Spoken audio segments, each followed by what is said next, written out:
السلام عليكم ورحمة الله وبركاته. ازيكم عاملين ايه؟ يا رب كلكم تبقوا بخير. هنعمل الفراخ المحشية. لو عندك مشكلة في الفراخ المحشية بتفرقع منك، بتطلع مش مستوية، الحشو مش بيكون مش مستوي، بعد الفيديو دوت هيبقى مش عندك مشكلة خالص. الفراخ دي محشية رز، وفي محشي فريك. الفريك بصوا مفلفل ازاي، ومرقراها يعني ممكن تحشي تحت الجلد، وممكن تكتفي ان انت تحشي جوه الفرخة بس. بصي بقى وهقولك ازاي تخليها زي الكهرمان كده، تدهني ايه على وشها طعم وجمال. هتجيبي بصلتين وتبشريهم على الناعم، ومعاهم طماطمايه، وهتتبليهم ملح وفلفل اسود، وتمرطيهم كده بايديكي جامد كده. وتجيبي بقى الفراخ دي وتتبليها من جوه ومن بره. دي بقى مش بتخلي بس طعم الفراخ من جوه ومن بره حلو، دي كمان بتحليلك الشوربه، بتخليها طعمها جميل جدا.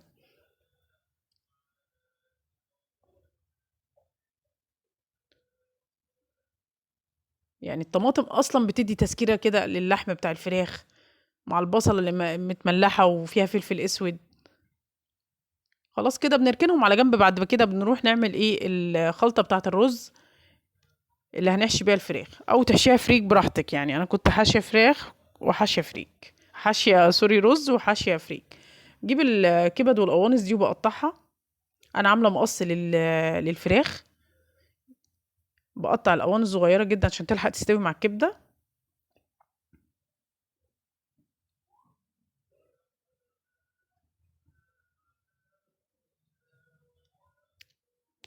بعد كده باخدهم على طاسة، بحط فيها معلقة سمنة كبيرة، عشان دي اللي هنشوح فيها الرز، فلازم تبقى معلقة سمنة محترمة كده، ومعلقة حبة زيت،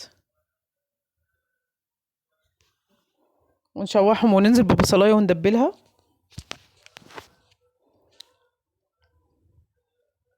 بعد كده بقى احط الكبد والقوانص والقلوب ومع البصله.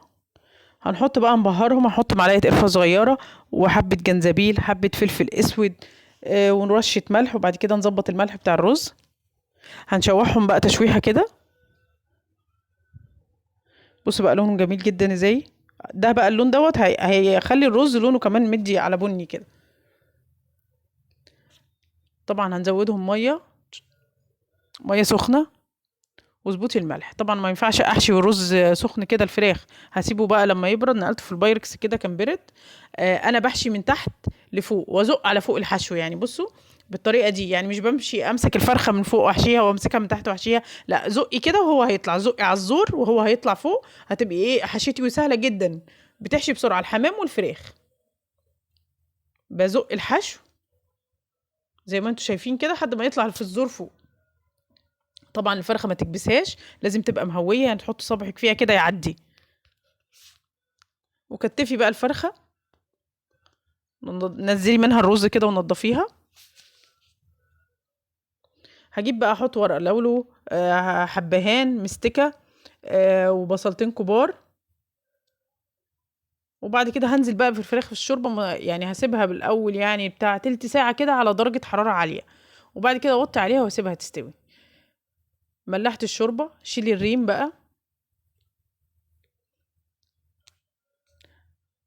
وهنجيب فصين توم كده ونحطهم. انا بحط في الشوربة فصين توم كمنكه يعني. بصوا بقى، ولا فرقعت ولا حصل لها اي حاجه. طب انا بقى عايزه الوش الجميل ده، اجيب معلقه قشطه كبيره محترمه كده وما تخافيش.